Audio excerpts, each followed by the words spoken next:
বন্ধুরা, তো দেখো আজকে নতুন জায়গায় নতুন একটা ঘাস কাটা নিয়ে চলে এলাম। তো জায়গাটা একটু দেখো, আমি আপনাদেরকে দেখাচ্ছি। তো সবাইকে সকালে গুড মর্নিং জানাই। তো দেখাচ্ছি জায়গাগুলো বন্ধুরা। 10 সেন্ট জায়গা, কত বড় জায়গা দেখো। তো এই জায়গাটা কাটা হবে, এখনই মেশিন স্টার্ট করছে আমার সাথী বন্ধু। তো মেশিন স্টার্ট করার পরে যখন ঘাস কাটা হবে আপনাদেরকে দেখাবো।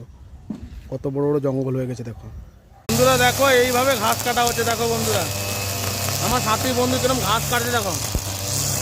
দেখো এই পুরোটা কাটা হবে, এরকম পুরোটা কাটা হবে। কাটার পরে আপনাদেরকে দেখাবো এত দূর কাটা হয়েছে দেখো বন্ধুরা। বর্তমানে আমি 3 তলার ওপরে আছি, একটু ভিউটা দেখে নিই। কত সুন্দর এরিয়া দেখো, কত সুন্দর এরিয়া দেখো।